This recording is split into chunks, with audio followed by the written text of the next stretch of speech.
Welcome, friends, to a mobile edition of Crime Time with DutyRon and Ed Wallace. We are two retired New York City police detectives, and if you like all things true crime related from that police detective's perspective, hit that subscribe button, hit the notification bell, so you'll get all things DutyRon and this guy right here, Ed Wallace, when we go live or upload another video. Hey, today we're going to talk to you about the new arrest charges that were read out today in court of the Cohasset couple, Brian Walshe, who is standing accused of murdering his wife, Anna, and just a horrific crime. We have two videos that we did on it. We'll link them down below in the description. But first, before we get into it, let's say thank you to you, the Patreon supporters, the channel members, the folks who positively engage, the replay viewers, the moderators. The mod squad is like one of the best on YouTube. So we thank you guys for all your hard work. Joey Brooklyn, Dawn Marie, and so many others that are out there. Donna Marie, Dawn Marie. And listen, we talked last night a little bit about this. We got a doozy on our hands when it comes to evidence, don't we? Oh my God. When I saw the hearing today, my jaw dropped. I said, but just what the prosecutor presented in court today, I've seen guys that didn't have half that stuff go down. This guy is toast. Oh my God. I mean, the amount of I wasn't kidding when I said the treasure trove of evidence. We're talking about Google searches, forensics that's computer forensics. That's just the tip of the iceberg. We're also talking,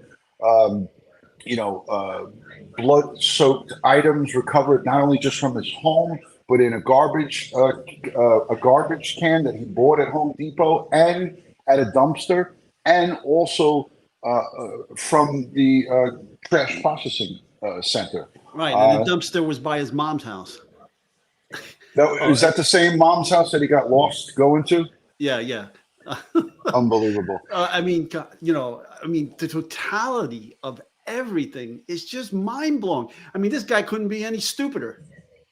It just, the stupid criminal of 2023. It's starting out early.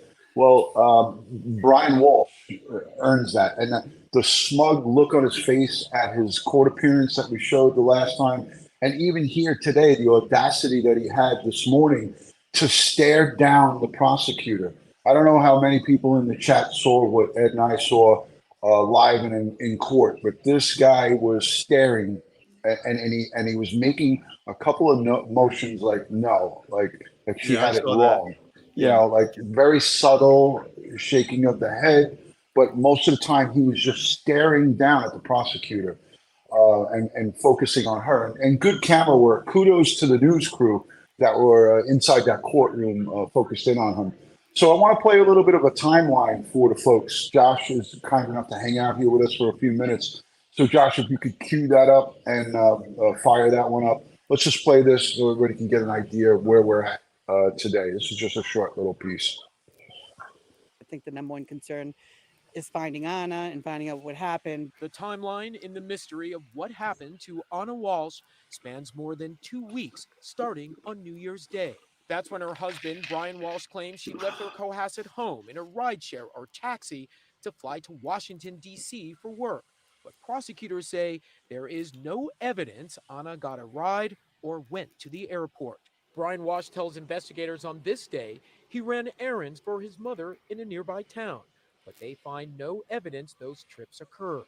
January 2nd, prosecutors say Walshe went to a Home Depot and spent about $450 in cash on cleaning supplies like mops, bucket, and tarps. January 4th, Anna Walshe's workplace, a D.C. real estate firm, calls police to report her missing. A police log would later confirm the head of security at the firm was the first to report her missing to police, and that her husband has not filed a missing person report on female. Her friends begin to fear the worst.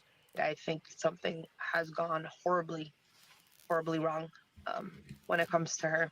January 6th, police start a massive search in Cohasset. Law enforcement sources say her husband's internet records in the days following her disappearance show searches for how to dismember a body and how to dispose of a 115-pound woman's body. January 8th, Walsh is charged with misleading investigators. Early in this investigation, the police developed probable cause to believe that her husband, Brian Walshe, age 47, had misled police investigators on material matters important to the search for Anna Walsh. Walsh is taken into custody, and a not guilty plea is entered on his behalf the next day. January 9th, prosecutors say investigators recover a bloody knife in the family basement, also finding a hacksaw and torn up pieces of cloth with apparent bloodstains at a trash facility. This, according to law enforcement sources.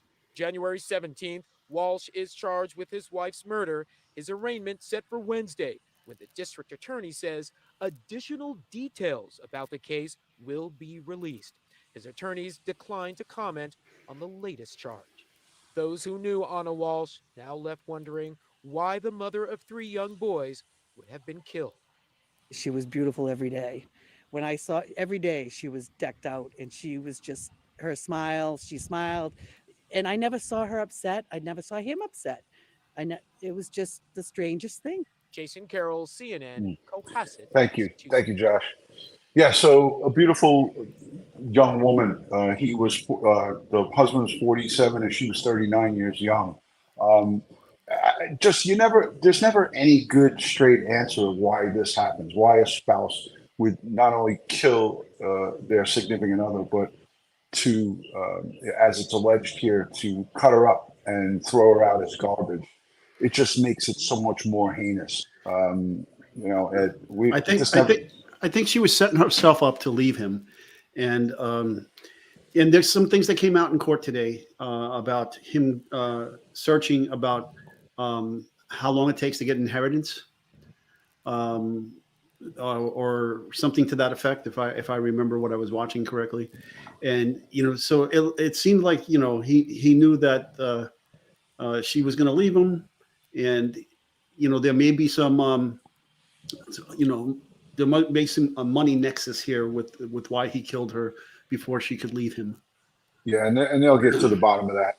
Hey, I just want to say thank you to Melissa Cicino for sending in a nice message. She said, "So I'm so happy I made it for this live. Amazing job always by DutyRon and Ed." I want to say thank you to the super chatters, Daddy Crab, Crimes Against Women. I'm surprised they don't carry a weapon for self-defense. Listen, again, we could Monday morning quarterback this thing all we want, but the bottom line is he committed this crime on or about January 1st, 2023, because we have an eyewitness who has already been interviewed by the news that stated that he was there, and the husband, Brian Walshe, cooked an elaborate dinner for New Year's Eve, for a New Year's Eve celebration. And there was nothing but, as per his words, nothing but like a wonderful celebration and hopes and aspirations for a new 2023. Don't forget, he was under house arrest by the feds. He was on house lockdown with an ankle monitor. So his future was up in the air. And as you said, Ed, her plan was probably to go and get away from this guy. She worked for Tishman Speyer, right? A really big real estate management company. We have many buildings in New York City that are managed by that company. And she was, traveling back and forth during the week, as they all have reported here, and coming home just on the weekends. So just a really difficult situation. And I wanted you to talk about the evidence at the home in the basement. We heard about this first. They talked about a knife. You and Barbara a few different times talked about a knife, how it can break off if it's not one of these military style knives. Yeah, so there was a knife. There was a knife with blood on it that had a broken tip, allegedly. And that's coming out today. In addition, there was a hacksaw down there that was with blood. And he Googled what's the best instrument to cut somebody up. Okay. First of all, he used his son's iPad to do all these searches. Okay. Savage. Forensic evidence, the digital evidence here is huge. Okay. Like I said, I had a homicide without a body, and we prosecuted 2 people that had way less evidence than what we're seeing in this case. Oh man, this guy is so done.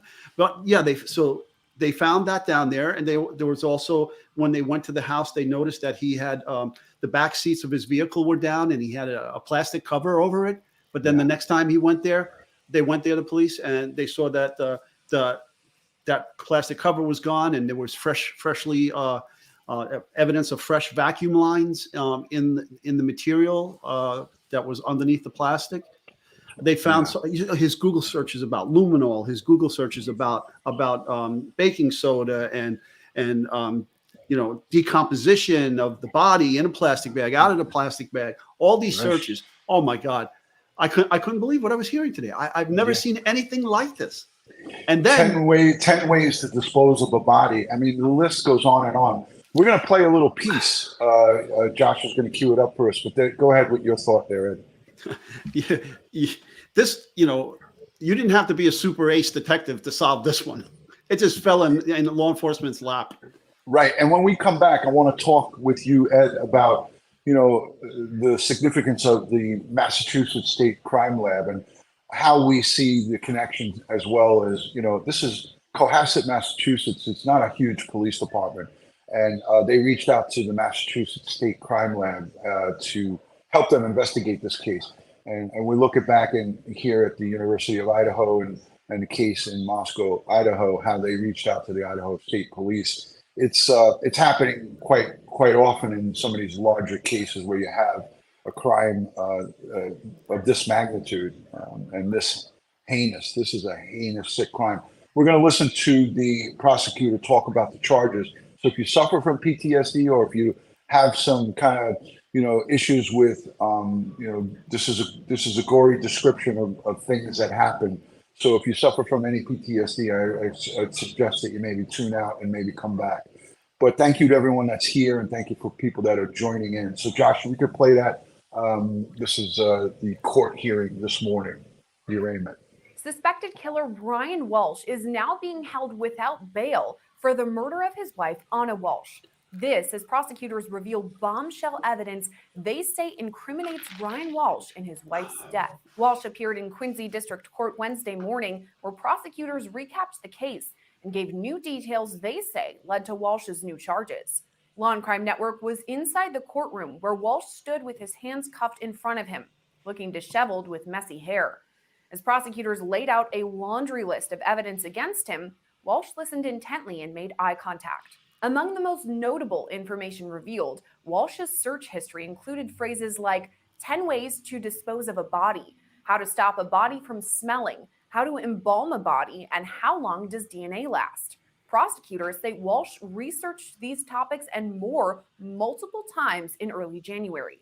His wife was last seen on New Year's Day, when Walshe told investigators she left their family home in Cohasset, Massachusetts. At Wednesday's hearing, prosecutors revealed Walshe did not seek police assistance in his wife's disappearance. Instead, Anna Walsh's employers contacted police. After that, authorities performed a well-being check at the family's Cohasset home. It was only then that Brian Walshe told investigators he had not seen his wife in days.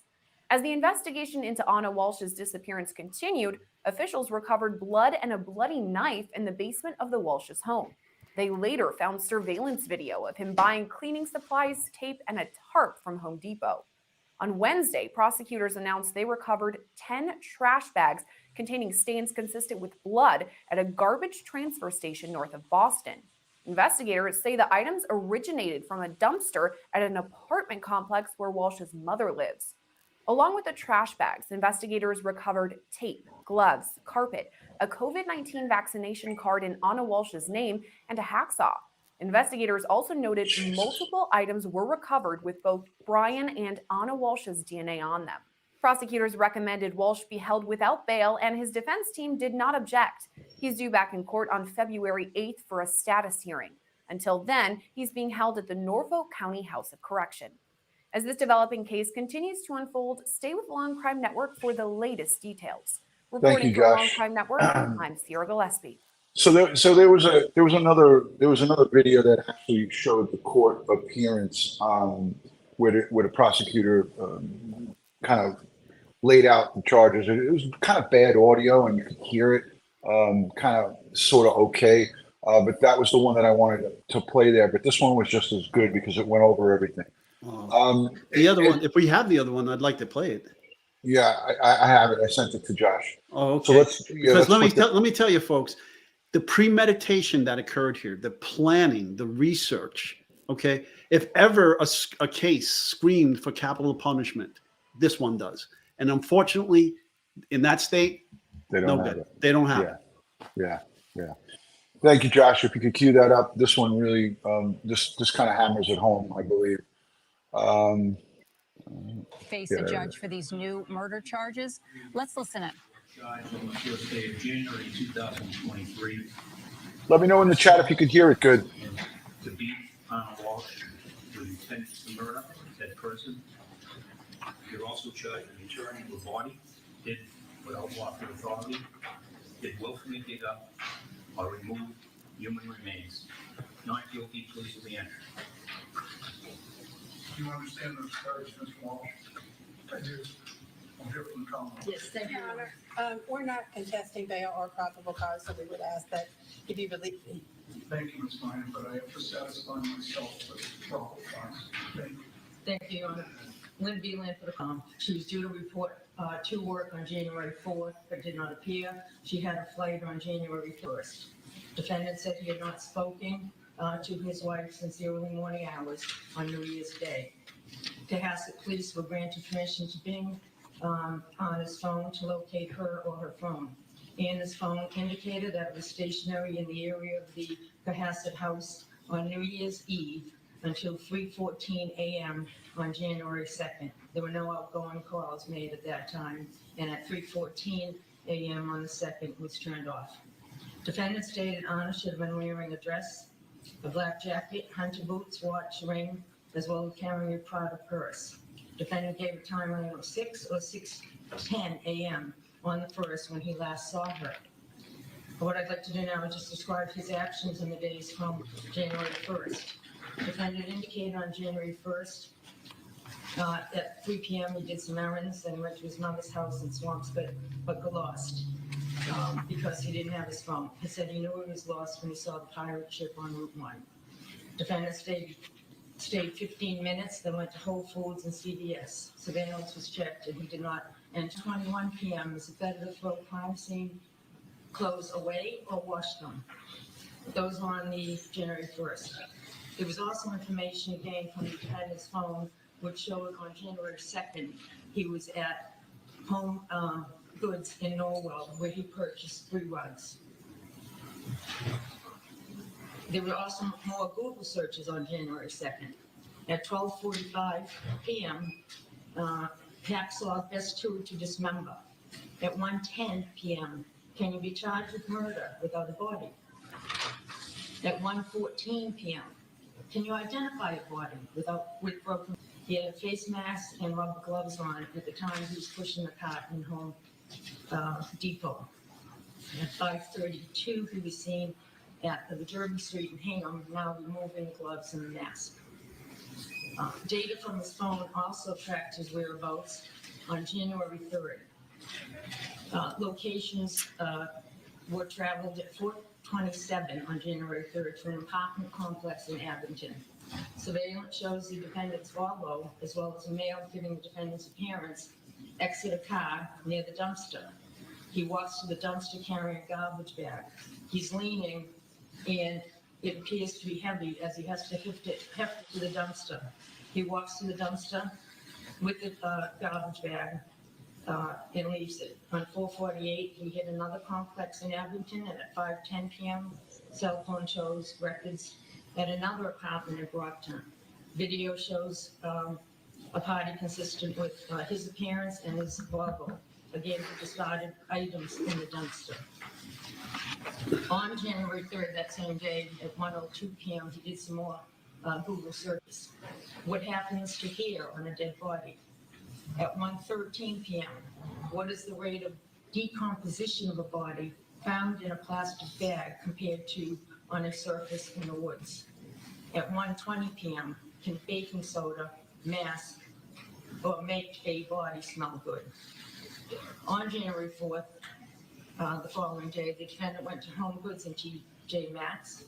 He purchased towels as well as bath mats and men's clothing. At 4:15 that day on the 4th, he went to Lowe's where he purchased squeegees and a trash can.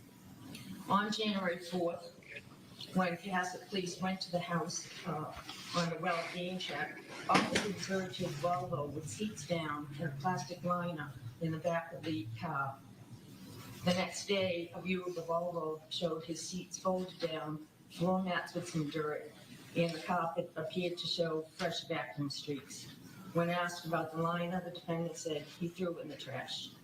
Chemists later analyzed the car, and there was present blood in the car. On January 5th, review of the data from defendant's phone showed his phone traveled at 8 a.m. first to his daycare and then to Swampscott, where his mother resides. The phone traveled to the complex where his mother lives at 9:30 a.m., went for about 5 minutes around the building to the southeast corner. In the southeast corner of that complex is where there was a dumpster. The dumpster was later secured and searched. As part of the investigation, police checked for activity on Anna's credit cards, banks, flights, trains. There was no activity since she was last seen on January 1st. Police also tried to track down what happened to the bags that the defendant was seen throwing in the dumpster earlier. This was over in Abington. These bags and what was in them were already picked up and taken to a location for shredding and to be incinerated. By the time police located that, they were already destroyed. However, investigators did secure and search the dumpsters from defendant's mother's complex in Swampscott. It was searched at a transfer station in Peabody. Investigators recovered 10 trash bags. Inside the trash bags, many of these items contained stains consistent with blood, in fact a lot. Among the items secured were towels, rags, slippers, tape, Tyvek suit, gloves, cleaning agents, carpets, rugs, hunter boots, Prada purse, a COVID-19 vaccine card in the name of Anna Walshe, a hacksaw, a hatchet, and some cutting shears. The purse and boots were described as what Anna was last seen in. A portion of the rug was heavily stained with red-brown stains. The substance was consistent with also having baking soda on it. There was a portion of a necklace consistent with one that Anna had been seen wearing in photos. The state crime lab performed testing on certain selected items that were recovered from those trash bags. There was human blood found on them, and then they were sent for DNA testing. The findings are as follows. On the slippers in the interior, Anna and Brian Walshe were contributors to the DNA on those slippers which had blood on them. On the exterior, Anna and Brian Walshe contributed to the DNA found on those slippers. The Tyvek suit. On the interior cuffs, Anna and Brian Walshe contributed to the DNA that was left on them. On the exterior left pant leg, Anna Walshe was contributed to the DNA. On the interior right sleeve, Anna Walshe was a contributor to the DNA that was found on the Tyvek suit. There was tissues which found that Anna Walshe contributed to the DNA. There was one other earlier Google search, which would be of note. On December 27th, defendant Googled, what's the best state to divorce for a man? Rather than divorce, it is believed that Brian Walshe dismembered Anna Walshe and discarded her body. The bags were later discarded in Swampscott and contained Anna's property and the items used to clean up, as well as the DNA that was left behind. The Commonwealth is asking the defendant be held without bail for the murder of his wife. Thank you, Mr. We heard it all. No, Your Honor, thank you. Right. The defendant will be held without bail pending indictment. Will you take a probable cause or review and reserve time for the grand jury? Not at this time, but I will. Your Honor, we have a date of February 7th already for the Mercedes Police. What's it? Oh, February 9th, I apologize. If we want to put it on for status on that day. And that's by Zoom, Your Honor, correct? By Zoom. Yes, thank you. Status date or probable cause date? Status date is fine, Your Honor. February 9th for status. Thank you. Thank you. All right, so next court date, February 9th. Thank you, Josh, for playing that. Those are the nitty gritty, nasty details of how evil this sick monster is. And I'm calling him a sick monster because this innocent until proven guilty, we all know that that's our rights under the Constitution. But when you look at this and you hear the district attorney talk about this, it's just a mountain of evidence that just pointing to his guilt. And I'm sure there's more. I'm sure she didn't give everything. That was just a synopsis of some of the highlights. I'm sure there's far more evidence. Right. Hey, I wanted to ask you, because in the beginning of this, that was kind of long. It was 13 minutes. But how important is the collection of evidence and crime scene preservation? Because this is right up your alley, Ed. Well, it's huge, especially in cases when you don't have the body. Okay, you got to dot your I and cross your T. Make sure you document everything correctly. Okay, you have to make sure you're following all the protocols and all the standards. You can't give the defense team, for a guy like this, any wiggle room to suppress this evidence. Yeah, absolutely. And we hope and pray, because you're talking about four, including her family, more than four people, but the three innocent children, these young kids, very young, 2, 4, and 6, I believe, or whatever their ages are. It's these three kids. I have it written down at home. It's a horrible, horrible thing, because now there's no more father, there's no more mother, and her family, her side of the family is from Serbia. So I'm sure that they're trying to get themselves over here, if they're not here already, to try to be here for their daughter. But at the end of the day, this is just a tragedy all around. And he stole from his father, and I believe the father and that side of the family disowned him. Now there's gonna be this big custody battle for these children, because that's coming. Absolutely. Okay? So it's a nightmare for these kids. My heart bleeds for them. Yeah. And you heard his attorney, Tracy Miner.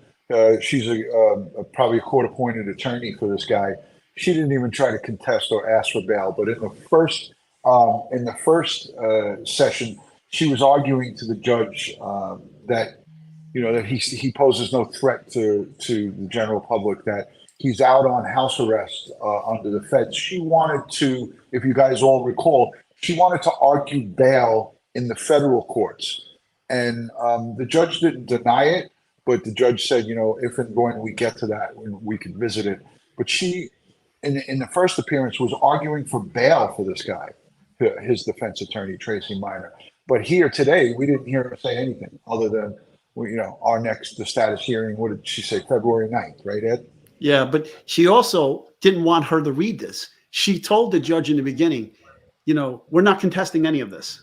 Right. She didn't want it. She didn't want all of that read into the record. And then the judge said, well, I have to hear it for myself. Yeah. Unbelievable. Unbelievable. Because she knew how damning that stuff was. Yes, absolutely. And any good defense attorney is going to try to suppress as much as possible being released to the public. And we're also going to hear the argument in the future that too much information has gotten out, and how could he get a fair and impartial jury in Cohasset, Massachusetts? How is this even possible for him to get a fair trial? So we'll hear those arguments. And somebody else said in the chat, DutyRon and Ed, do you feel like they'll go for an insanity defense? No, not with that level of planning. He undermined that whole thing. Right, and we only heard what they released. I'm sure that there's even more searches in the days that followed, because he didn't get collared right away. Listen, we had the search warrant on the 8th of January. So she was last seen alive at that New Year's Eve party in the early morning hours of January 1st, 2023, right? Mm-hmm. 8 days later, they're conducting a search warrant in the basement of their home.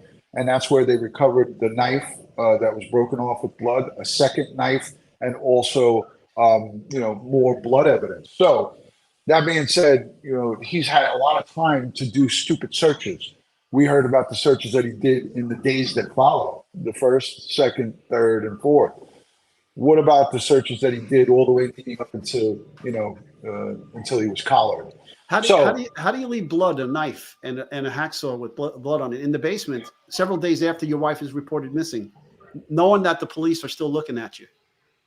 I got one answer for that. Stupid. Yeah, thank God for stupidity. Yeah, exactly. Well, Ed, I think we need to do like a full deep dive on this, but forensics and the computer forensics, the DNA, the We blood we didn't even talk about, right, the Tyvek suit on the cuffs with mixed DNA from both he and his wife. All right, because he went and bought a Tyvek to get the blood to stop the blood from getting on him and so forth. Oh man. Right, and they were talking blood on the inside and the outside of the collar. The cuff. Yes, the cuff. So that means there was enough blood that it went all the way into the Tyvek suit. And we know those suits, they're kind of tight, They have an elastic band around the wrist. Yeah. Right. So, a lot of people in the chat have a lot of good questions and a lot of good things to ask us. I'm going to encourage everyone to leave comments down below in the comment section. If you're not yet subscribed to DutyRon and Ed Wallace, please consider hitting the subscribe button. And for those of you who are here now, you give a thumbs up. It's always greatly appreciated. So let's look at the chat. Let's see what people are talking about in the chat here. Canadian Cookie is in the building. She said, nothing was fair to his children. Why would he get anything that's fair to him? Yeah, I mean, this guy's really a monster. I mean, and everything that he did was fugazi. Listen, selling the Andy Warhol fake art that he sold for quite a bit of money landed him in federal custody.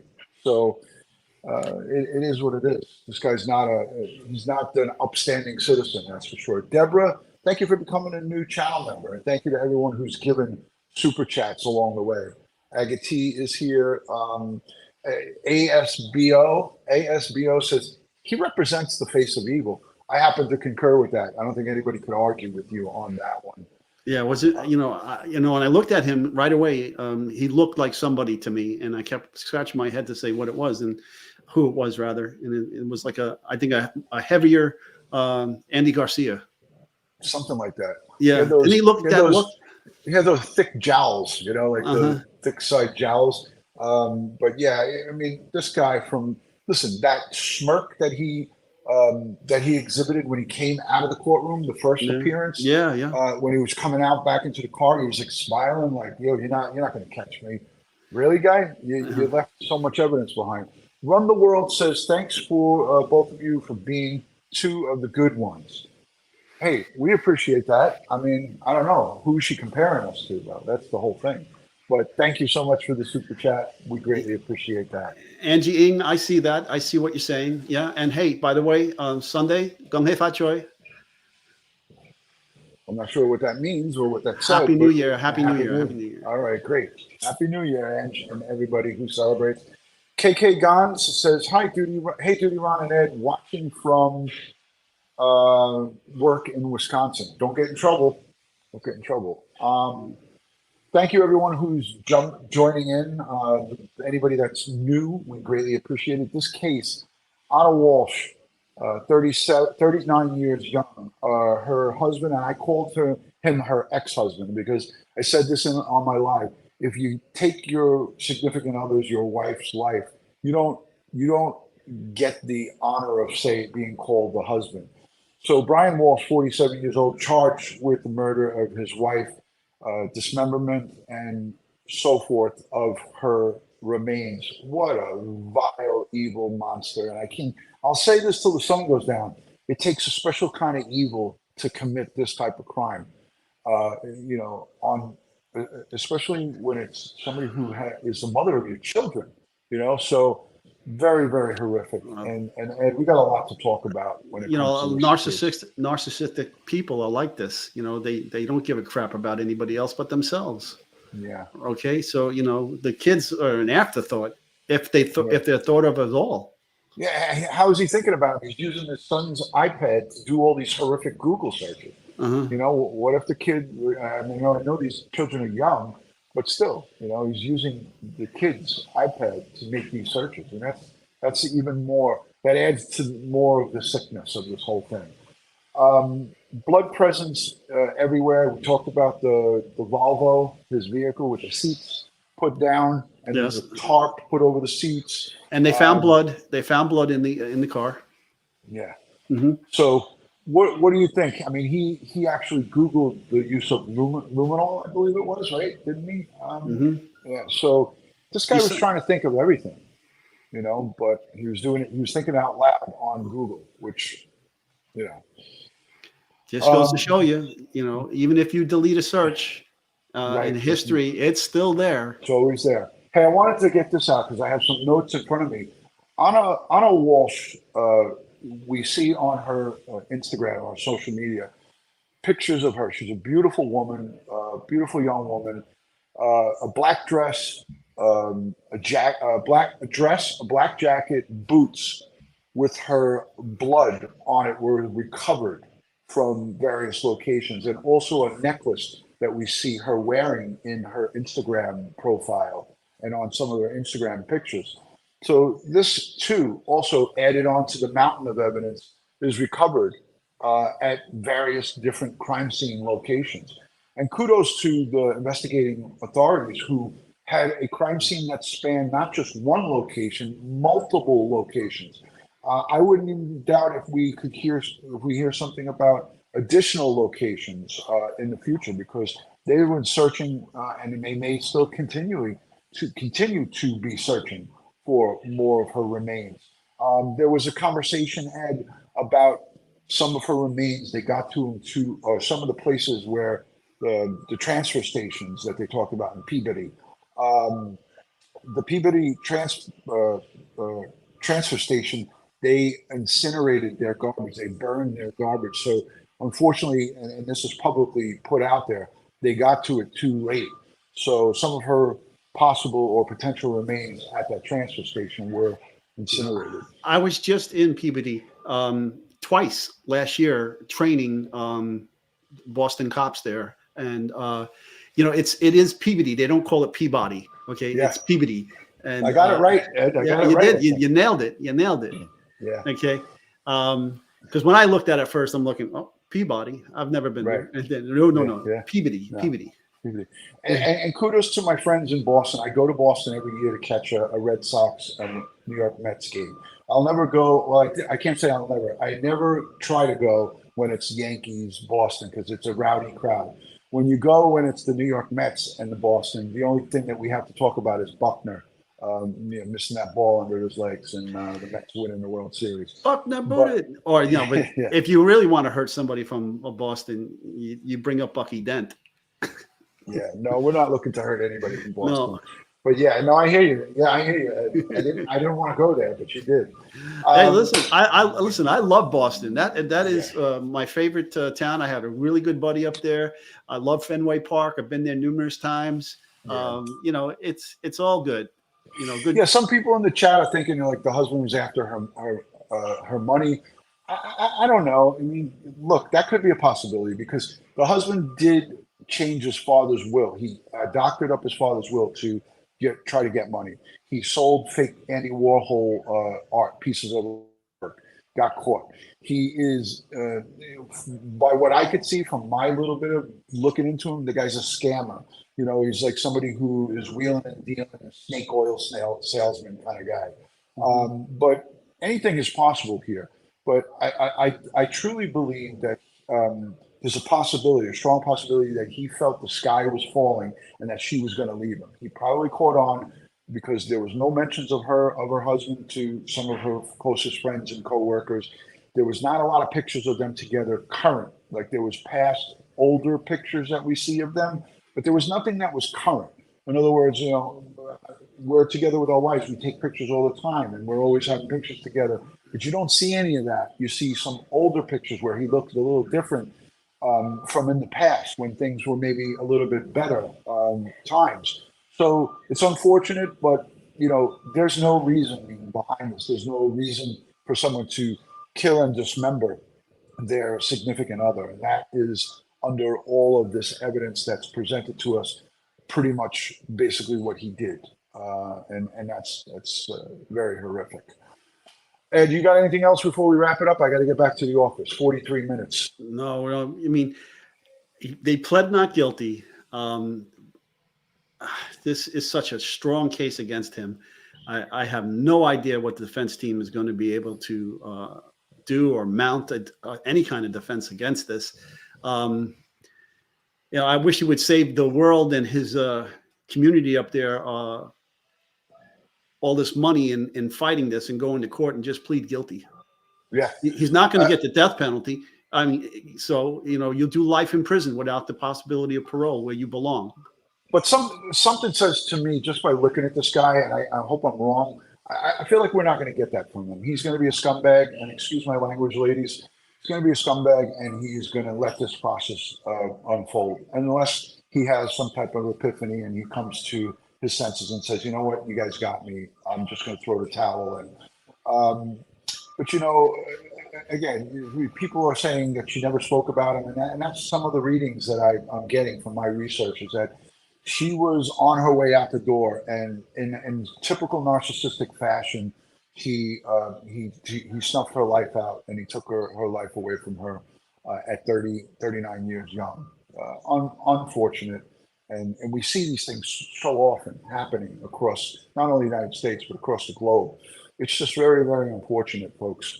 But again, what better of a guy to have here to break down the forensic end and the CSI part of this, the crime scene investigator, Ed Wallace. He's an expert in the field. He's a teacher, and he knows all about this process. So as this thing unfolds, we're going to continue to talk about the different crime scene and evidence collection that went into this case as it commences. So next court date is next month in February on the 9th. I don't anticipate anything there because it's going to be as you heard, a Skype or Zoom meeting, I think they said. So that'll be a remote appearance where he's not going to have to. Hey, one thing I just remembered, Ed.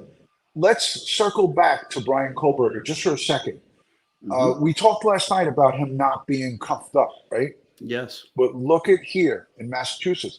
This guy killed his wife. He dismembered her allegedly, right? He did a lot of heinous things to one person. Right. I mean, we're looking back in Idaho at 4 times 4 with with an edged weapon, vicious crime, horrific crime. His hands are free. It really just goes right to show you that what we were talking about last night and what we both continually speak on, it's about safety. It's about personal safety of not just the court personnel, but everybody that's there to witness and watch. Because it's not just court and corrections and the defense and the prosecution. There's people in the audience. There's civilians in the audience. Yeah. So he was handcuffed. He was probably leg shackled, but he was definitely cuffed. And the gray sweats, the uniform for the prison that he's in or the jail that he's in? I would have to assume so. Yeah, because that's when he showed up in the last 2 hearings, right? Right. Each facility has their own special garb, identifiable garb. But we didn't see long guns. We didn't see that whole hoopla. We saw a pretty nonchalant, getting him out of the car, going into the courthouse. Many personnel there, armed with sidearms, but nobody with long guns there. Let's say thank you to everyone who's watched here in the live chat, all the super chatters, all the new members, all of the subscribers, and to the replay viewers, we love you. We thank you for watching the replays. So on behalf of Crime Time with DutyRon and Ed Wallace, we wish you guys all a great day. I know, Ed, you have something to say to the folks before we go. Yes, folks, always be safe, be prepared, and watch your 6. And as I say all the time, listen, not only just God bless the world and God bless each and every one of us, but here in the state of Massachusetts, we got to send strength, prayers, and positive vibes to Anna's family. I'm not aware, and I'm going to have to look into what her maiden name was because I'll start referring to the family by their surname. But I'm saying her family over in Serbia and the ones who are here in the United States, a lot of strength, prayers, and positive vibes. And you see something in the chat before I end it? No. Oh, okay. I can tell by the look on your face. It's all good. We have the best audience, the best family here, true crime family. You guys are amazing. Until the next one, we'll see you soon, and take care. Ed, you did stay safe, watch your six? I did. My God, I'm getting old. I'll see you guys soon. Peace and love from Crime Time, DutyRon and Ed. Okay, take care.